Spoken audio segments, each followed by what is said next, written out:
Amigos, me da mucho gusto saludarlos. Bienvenidos a nuestro Ciberdiálogos, una edición más de nuestro podcast de conversación.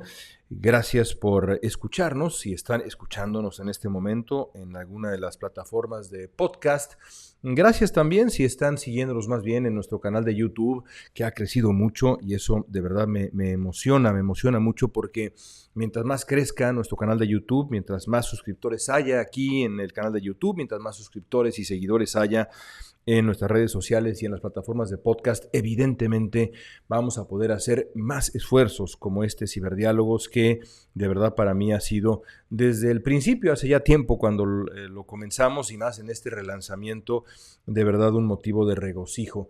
En gran medida se debe no solamente a la interacción con nuestros invitados, sino a los mensajes que recibo de ustedes en función de la relevancia que creen ustedes tienen estas conversaciones. Y créanme que lo que tenemos planeado será todavía mejor. Hoy en Ciberdiálogos, bueno, nos acercamos ya vertiginosamente a la elección presidencial en México. Seguiremos enfocados a ella hasta que ocurra y después abriremos el abanico de intereses. Y no nada más me refiero a la política, sino también a nuestro enfoque geográfico, lo prometo, y geopolítico también en su momento. Hablaremos de muchas cosas en estos ciberdiálogos, por eso los invito a seguirnos. Pero a unas semanas de nuestra elección, de la elección presidencial mexicana, he invitado a una de las figuras centrales de la vida pública mexicana estos años. Una mujer de profunda inteligencia y dedicación a encontrar un camino mejor para México en una de sus batallas centrales, que es la batalla contra la corrupción y contra la impunidad. Durante varios años ya, María Amparo Casar se ha dedicado a llevar a la organización Mexicanos contra la Corrupción y la Impunidad, que ha sido objeto de ataques reiterados desde el poder, ataques que son equivalentes a la relevancia que ha tenido nuestra vida pública Mexicanos contra la Corrupción y la Impunidad. Ahora, en la recta final del gobierno de Andrés Manuel López Obrador, María Amparo Casar publica este libro, Los puntos sobre las IES, el legado de un gobierno que mintió, robó y traicionó. Es un libro de enorme importancia, no solamente para el momento que se vive ahora, rumbo a la elección, por supuesto, sobre todo cuando una de las candidatas promete una continuidad clara en básicamente todos los rubros de este gobierno que aquí analiza María Amparo Casar, sino también para el futuro, cuando se escriba la historia de este gobierno, cuya figura central, cuyo protagonista, el presidente López Obrador, está tan claramente obsesionado o enfocado, si quieren ustedes verlo así, en su lugar en la historia con H mayúscula de México. Muy, pero muy interesante lo que conversé hoy con María Amparo Casar en Ciberdiálogos. Disfrútenlo.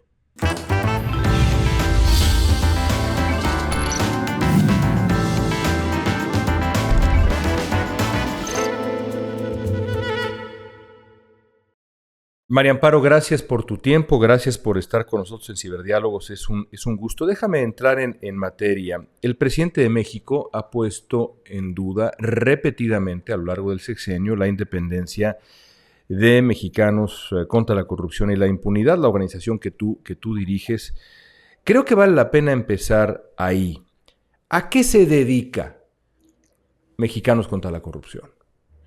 Mira, León, Mexicanos contra la Corrupción se empezó a funcionar en el año 2016, al principio, o sea que todavía nos tocó una parte del sexenio de Peña Nieto y un día pues eh, me contacté con Claudio X González, bueno, me contactó Claudio X González sabiendo que yo sabía cuestiones de corrupción y me dijo que sí, él creía que valía la pena hacer una institución que se dedicara a combatir la corrupción y la impunidad en México. Y me presentó el proyecto, etcétera, lo estudié, le dije que sí, y al darse cuenta que yo ya llevaba años haciendo esto, pues me invitó a hacerla, a copresidirla con él, a hacer un consejo consultivo y pues hicimos juntos la asociación en diciembre del 2015, empezamos a operar en el 2016 y le dimos ese enfoque. Una organización cuyo único objeto, claro, cuando te digo el único objeto, la cobija de la corrupción es tan grande que casi cualquier acontecimiento del ejercicio de gobierno cae dentro de ella, ¿no? O puede caer dentro de ella. Y la hicimos con una peculiaridad que era tener cuatro grandes pilares. Uno que no hay en otra organización de la sociedad civil, que era el área de periodismo de investigación. Tenemos investigación aplicada, tenemos el área de periodismo de investigación.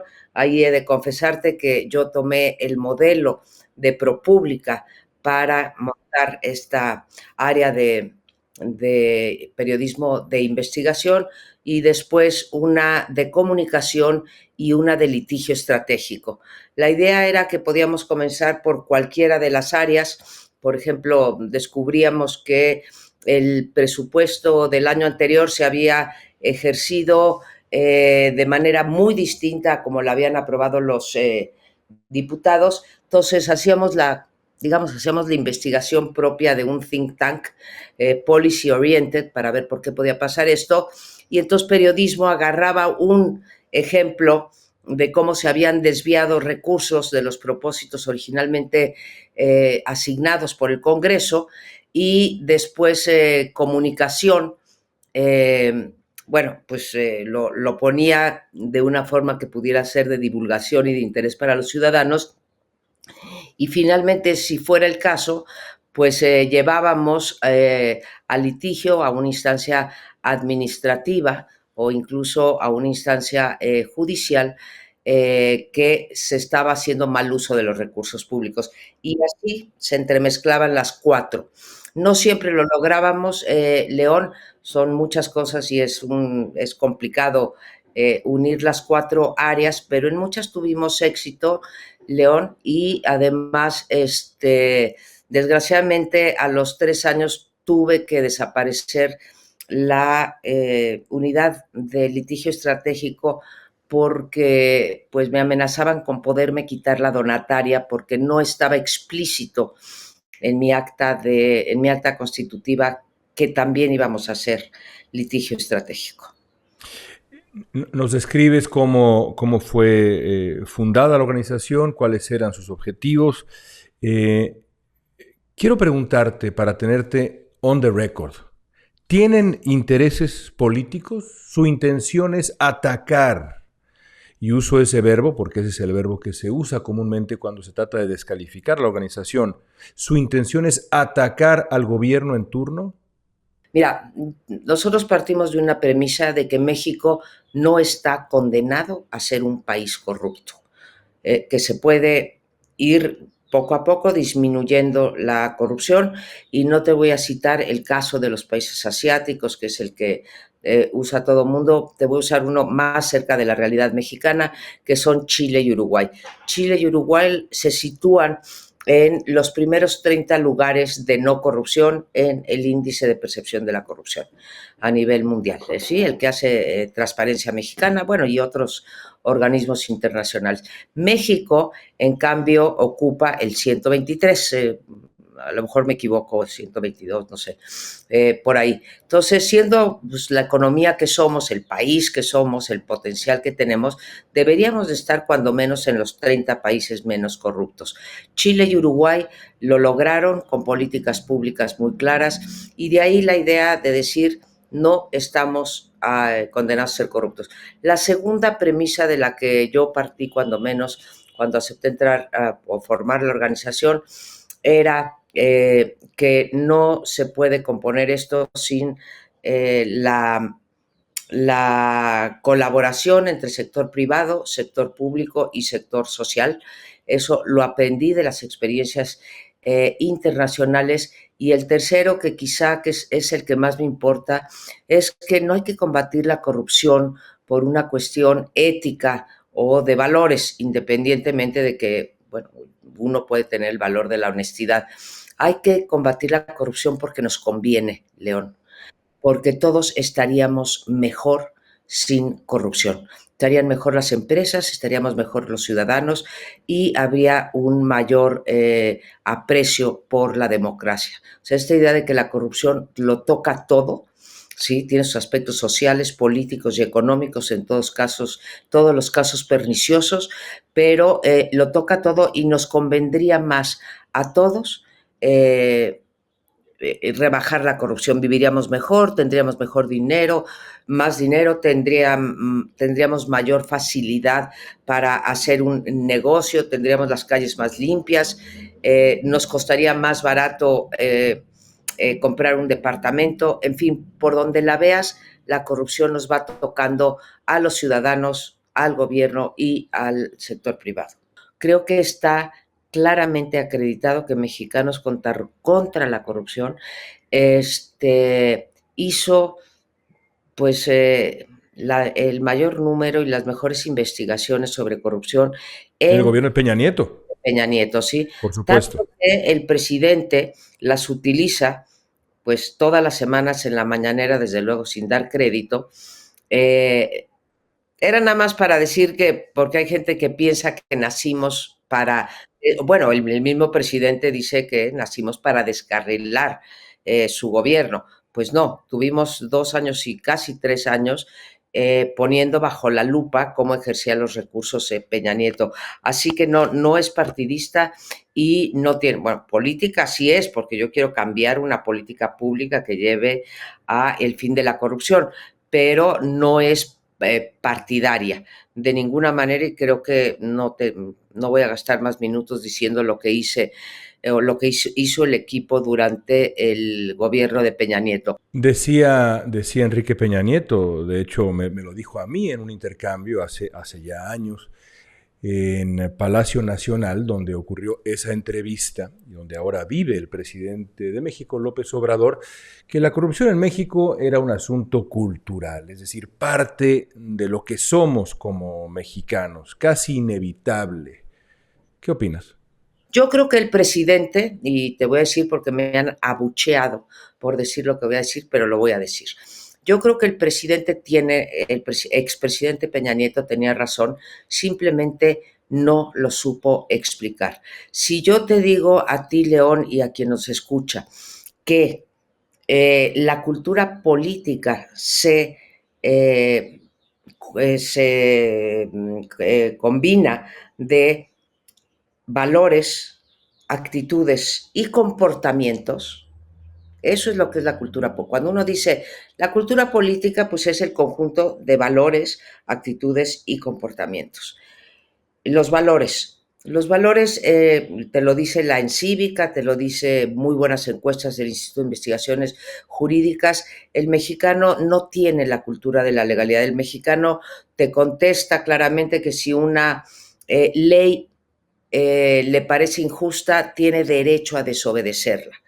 ¿Somos los mexicanos o es el entorno creado en buena medida por el partido de Peña Nieto y sus subsecuentes iteraciones lo que da paso, digamos, a esa corrupción cultural, entre comillas? Sin duda, lo que incita a ese comportamiento. Ahí ya estoy, digamos, en la tercera, ¿no? Entonces, no valoramos demasiado la ley, no tenemos una actitud de respeto hacia ella y finalmente el comportamiento es un comportamiento que cae dentro de de la ilegalidad y dentro de la ilegalidad en lo que se califican pues faltas o delitos de corrupción.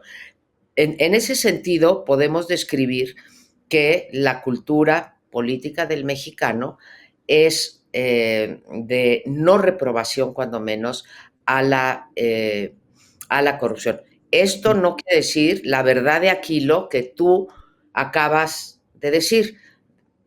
Es cierto que lo hacemos por el contexto.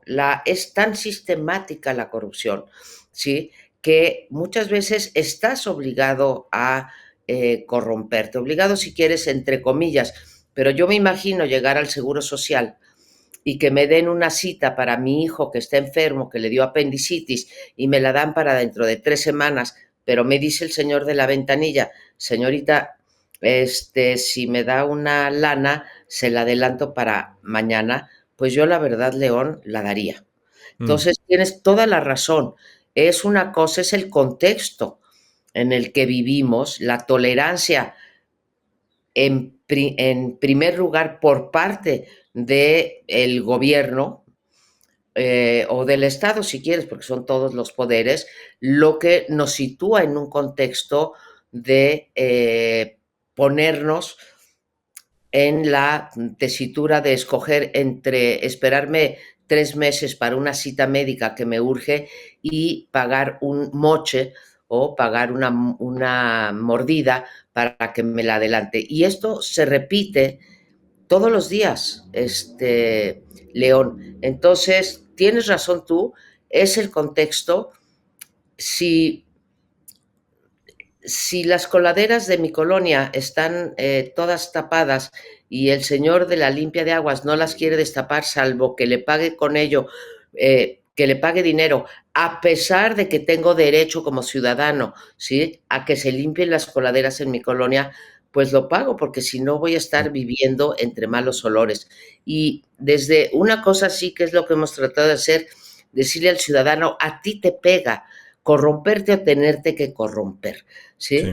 De ahí me voy hasta el contrato millonario de Segalmex que se le otorga a algún empresario que ni siquiera tiene experiencia en el ramo, que acaba de fundar su empresa hace 3 días y que le cae un contrato de 5,000 millones, ¿no? Entonces, sí, es el contexto. El problema es que Peña Nieto lo decía como que lo llevábamos en el ADN, ¿no? Desde luego que no pienso que naturalmente seamos, que lo llevemos en Corruptos. la sangre o en los genes, no. Es una cuestión del contexto, pero sí es cultural, sí es parte de la cultura política del mexicano. Déjame comenzar a hablar de tu libro.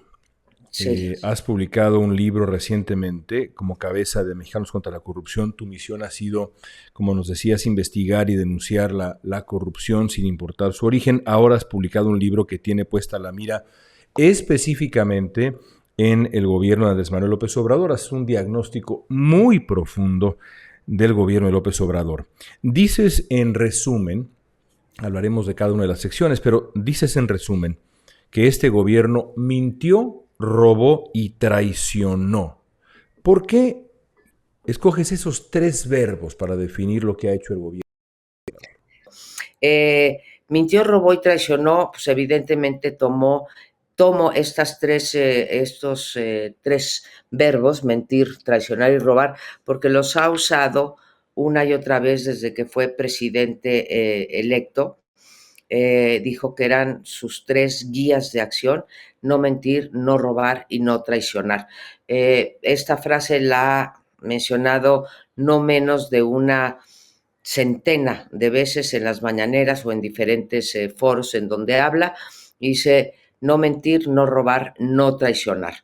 Creo que el legado que yo, cuando menos del que doy cuenta en mi libro, es uno tras otro en las tres IES, ahora me preguntarás, pero en cada una de ellas mintió, en todo, en muchos aspectos del gobierno de López, del sexenio de López Obrador, ha habido un robo en despoblado, ha habido un mal uso de recursos públicos y finalmente, pues, traicionó por muchos motivos que ahorita entraremos en el libro contra lo que él prometió.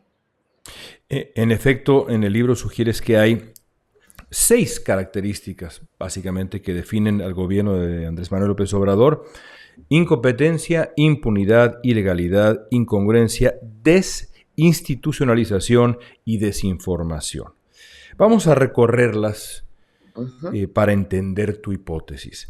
¿En qué ha consistido la desinstitucionalización y para qué le ha servido al presidente en su proyecto?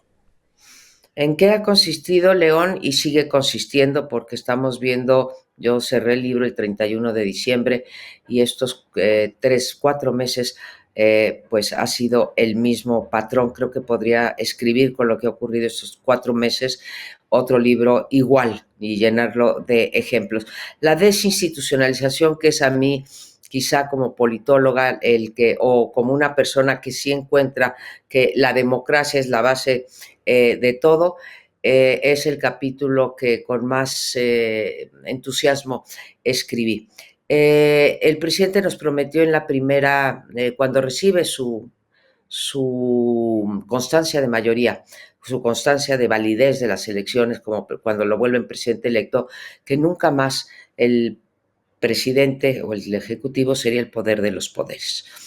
Y que habría respeto al poder legislativo y al poder judicial. Le dimos el beneficio de la duda, pero pues muy pronto nos dimos cuenta que no le gustaban los obstáculos a este hombre, no le gustaban los contrapesos, no le gustaba cualquier norma que pudiera frenar lo que él consideraba debería de hacerse en el país, ¿no? Entonces comenzó por decir quiénes me estorban más estas instituciones que se crearon, en las que en la participación de algunas él participó cuando todavía era del PRD. Entonces, como no quiero obstáculos, yo voy a hacer voy a debilitar a estas instituciones, las voy a desaparecer. ¿Con el fin de qué? De que no me estén diciendo que no puedo hacer el Tren Maya, o que no puedo hacer Dos Bocas, o que no puedo entregar de manera personalizada los programas sociales, o que no me puedo meter en las elecciones. En fin, cualquiera cosa que pudiera acotar a él su discrecionalidad, pues no le gustó. Entonces, Adiós a los contrapesos. adiós a los contrapesos. Entonces, ¿qué dijo? A ver, hay algunas que las puedo simplemente desaparecer porque no están inscritas en la Constitución. Él no puede desaparecer a el INE porque está inscrito en la Constitución, pero sí puede desaparecer, por ejemplo, el Instituto Nacional de Evaluación Educativa, y lo hizo. O puede desaparecer, como lo hizo el INSABI, el Seguro Popular. ¿Por qué? Porque no estaba inscrito en la Constitución. Entonces, la primera vía que él encontró, León, para, digamos, debilitar la democracia, debilitar los contrapesos, fue desaparecer las instituciones. La segunda vía que encontró fue darles un apretón presupuestal para dejarlas, digamos, débiles. Entonces, a los organismos autónomos, ahí sí te lo puedo decir, al conjunto de órganos autónomos que fuimos creando del 78 para acá, sobre todo en los años 90, pero empezamos en los años a principios del 70, a principios de los 80, les dio un fuerte apretón presupuestal, los ahogó presupuestalmente para que no pudieran desempeñar las funciones que por ley, que por constitución y por ley tenían que hacer. Y te doy el ejemplo, en promedio de los órganos autónomos, IFE, COFETEL, el Instituto Federal de Telecomunicaciones, el Instituto Nacional Electoral, el de Transparencia, la Comisión de Competencia, la Comisión de Derechos Humanos, etcétera, les rebajó, les mochó 27% de su presupuesto, en promedio. A unas 29, a otras 25, pero vaya, en promedio 27%.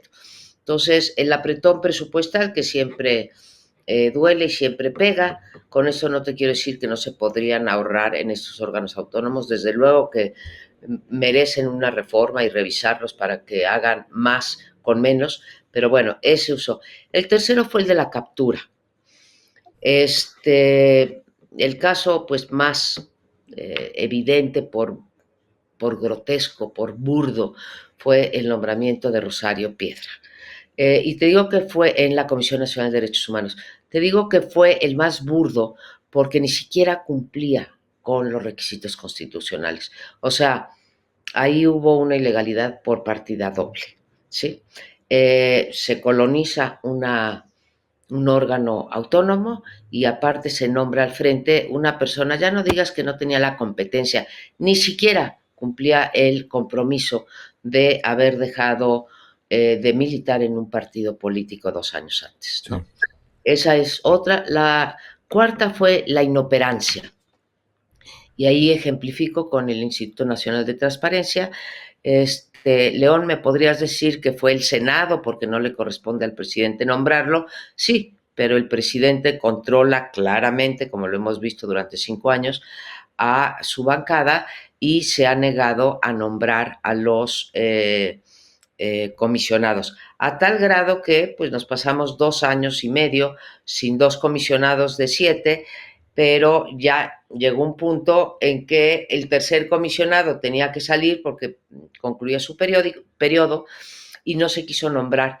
Y chico detalle, León, el pleno, que es donde se resuelven los recursos de nosotros los ciudadanos para poder acceder a la información, pues simplemente no podía sesionar. Bueno, llegó a tal punto que tuvo que entrar la Suprema Corte de Justicia, León, para que, a pesar de que fueran nada más 4 los comisionados y la ley orgánica decía que necesitaban 5 para sesionar, la Suprema Corte ordenó cumplir con el bien mayor, que era que pudiera sesionar y resolver. Durante 44 días no pudo resolver ningún recurso de los ciudadanos y entonces se le permitió. Siguen sin nombrarse, entonces es una manera volverlos inoperantes. No le salió León, pero sí fue su intención y lo dijo el propio secretario de Gobernación. Dime. A este diagnóstico devastador que haces sobre el ataque a las instituciones y los órganos autónomos, sumas otras dos características: impunidad e ilegalidad en el gobierno actual. Hay evidentes vínculos entre ambos, entre la ilegalidad y la impunidad. El presidente prometió desde hace décadas, no nada más en la campaña presidencial anterior, sino desde hace décadas, es en cierto sentido el corazón de su vida pública, acabar con la corrupción, con los privilegios, con la mafia del poder. ¿Lo consiguió o simplemente cambiamos de mafia? Toda la vida he tenido, a lo mejor alguna vez lo hago, escribir los sexenios desde la perspectiva de quiénes se enriquecieron, qué empresarios o qué empresas surgieron al amparo del poder en cada uno de los sexenios, y creo que tendríamos una historia muy interesante. Entonces, en efecto, se cambia de mafia. Él nos prometió esto de la separación de poder económico y el poder político, y pues desde el inicio pues él nombró a a un comité de empresarios, los ha tratado diferencialmente, como los han tratado todos los presidentes diferencialmente, pero en efecto cambiamos de mafia. Hoy lo que estamos viendo es, por ejemplo, el 80% de los contratos que otorga, el 82% en el último año, de los contratos que otorga el gobierno a empresas privadas, las entrega por asignación directa. ¿Sí? Esto es una ilegalidad que marca la Constitución, pero además en su Plan Nacional de Desarrollo, no el que escribió Ursúa, en paz descanse, Ursúa escribió uno, que es a quien le corresponde, a Hacienda, y no le gustó al presidente, le escribió el suyo, y ahí lo puedes constatar, lo puedes enseñar, dice que quedan prohibidas todas las asignaciones directas. Bien, 82% de las asignaciones, de la compra pública y de la obra pública se ha hecho por la vía de la asignación directa, León. Si eso no es traicionar un principio y si eso no es ser incongruente, porque muchas de las IES entran en todos, por eso empiezo mi libro con 3 ejemplos en donde convergen muy claramente la incompetencia, la ilegalidad, la impunidad, la desinstitucionalización y la falta de información. Y justamente a eso me quiero referir. Porque para mí, aunque es difícil escoger cuál de estos defectos, y digo defectos por no llamarles algo peor, es el más grave, creo que quiero concentrarme rumbo al final de nuestra conversación en la incompetencia, porque también ahí había una promesa de nueva competencia además de una promesa de renovación moral de los modos de la vida pública, la vida política en México. Y hay varios hábitos que señalas, pero en la introducción hablas de dos grandes crisis de este sexenio. Crisis que uno pensaría debieron haberle costado a este gobierno, haber sido definitivas en la consolidación de su desprestigio. La pandemia de COVID, el manejo de la pandemia y la respuesta al huracán Otis. Yo estuve en Acapulco, yo lo vi y lo narré. Y la omisión del gobierno me pareció clara y aberrante. Y sin embargo, María Amparo, el costo político me ha parecido relativamente menor. ¿Cómo explicas que en casos tan claramente aberrantes, objetivamente aberrantes, el costo político haya sido, digamos, relativamente menor? ¿Los medios tienen que ver? ¿Cómo lo explicas? En efecto, no cuesta, y eso me lo podrías preguntar de Acapulco, me lo podrías preguntar de Segalmex, que es el, digamos, el acto de corrupción más grande que ha habido en este sexenio, ¿sí? Y que llevó impunidad, ilegalidad. Ahí sí puede ser que incompetencia no haya llevado. Bueno, sí fueron incompetentes porque los pudimos cachar. Este, pero es la pregunta de los 64,000. No tengo una respuesta que a mí misma me satisfaga. ¿Por qué lo hace? Francamente, lo hace porque puede. Porque no hay nadie que le ponga el alto. Corrijo, me parece que la Suprema Corte ha sido el gran valladar para muchas de las barbaridades que se han querido hacer en este sexenio, no todas, pero ha sido el gran valladar y le quedan como 15 minutos de vida a la Corte. Cuando digo 15 minutos, León, lo que estoy diciendo es que en noviembre próximo termina otro ministro, otro magistrado, y de ganar Morena, pues ya sabemos a quién irá a nombrar, a alguien como Lenia Batres, ¿no? Que es la ministra del Pueblo. No tengo una respuesta, lo hace, pues eso, porque puede, porque no tiene Hay que costo. subrayar el sarcasmo en eso que dices al final sobre Lenia Batres. Muy importante. Porque no tenemos la fortaleza institucional para parar estos abusos del presidente, estas ilegalidades que comete, este actuar fuera del orden jurídico nacional. Y porfa, guárdate 5 minutos para lo que viene en la entrevista, León. Pero, pues eso, lo hace porque se siente que su popularidad, y lo es a prueba de balas, ¿no? No le cuesta al presidente López Obrador. La Casa Blanca y Ayotzinapa le costaron el sexenio. A este hombre, Andrés Manuel López Obrador, ha tenido, no uno, ha tenido más de una decena de Ayotzinapas y ha tenido su casa gris y no le cuesta. Es un fenómeno entre los medios, la comunicación, la sociedad civil, los empresarios.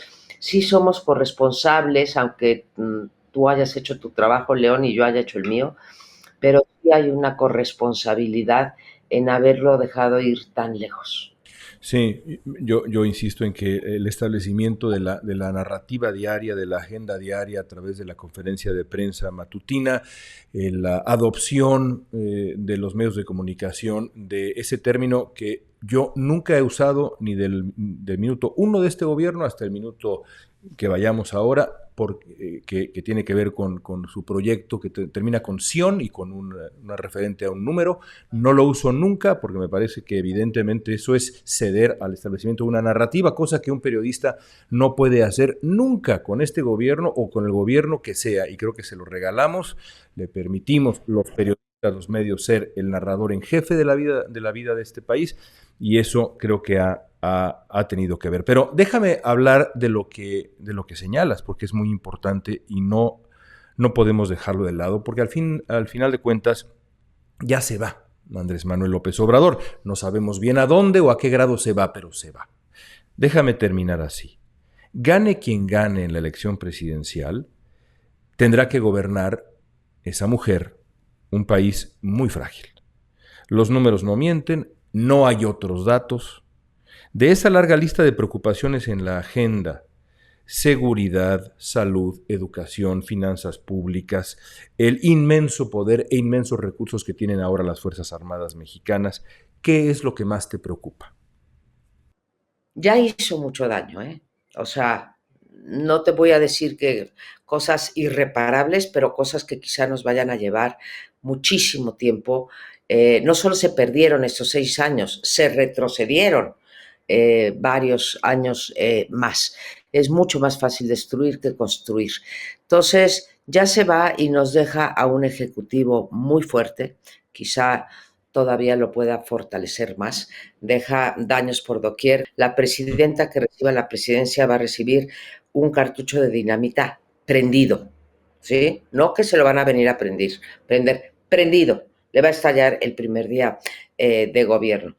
A mí, desde luego que me preocupan las finanzas, nunca es una gran asignatura histórica pendiente, pero si me forzaras mucho, lo que más me preocupa es que sin pensarlo, o pensándolo, quién sabe, de manera perversa, dentro de lo que es el rompecabezas político, movió una pieza muy importante, ¿sí? Que tenía su lugar muy bien colocado, nadie se metía con ellos, etcétera, es las Fuerzas Armadas. Ujú, ujú, ujú. México se distinguió de toda América Latina porque las Fuerzas Armadas no es que no hicieran política, no estaban metidos en la política cotidiana, ¿sí? Movió esa pieza, pero la movió y le dio una bailada, ¿sí? Y eso creo que ha sido, desde mi punto de vista, el peor error o la cuestión más preocupante.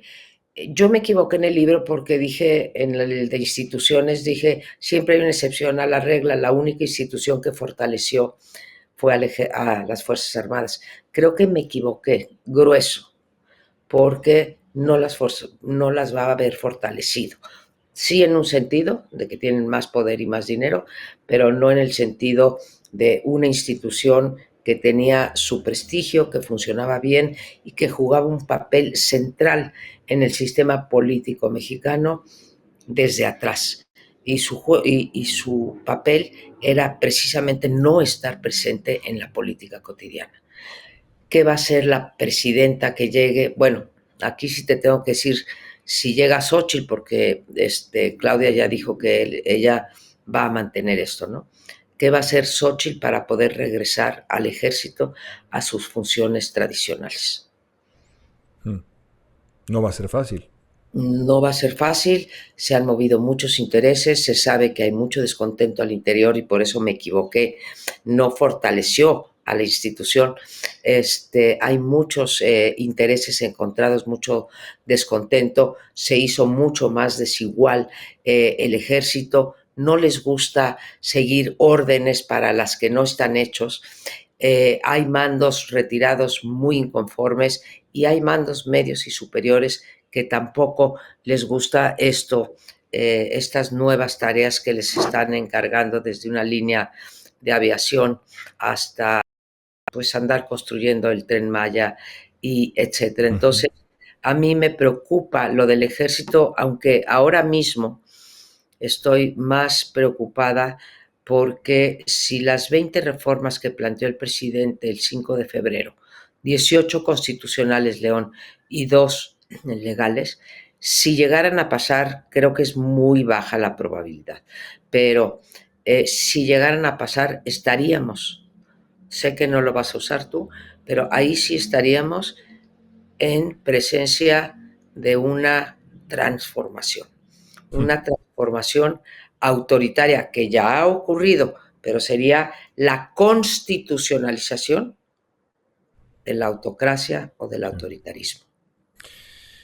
Hablabas de las Fuerzas Armadas y lo que hizo el presidente de México diciendo que no fortaleció a la institución, más bien la ensució. Esa ya es mi palabra, mi verbo. Al final la debilitó y creo que eso mismo hizo con el país. Veremos qué piensa el electorado en unas semanas ya. María Amparo, gracias por tu tiempo, gracias por tu libro, gracias por estar en Ciberdiálogos. No, hombre, de verdad que es un honor. Ya decía, ¿cuándo me va a invitar? ¿Cuándo me va a invitar León a su podcast? Te deseo mucho éxito en tus Gracias. nuevos horizontes profesionales y te felicito porque realmente tienes un gran programa. Te agradezco muchísimo.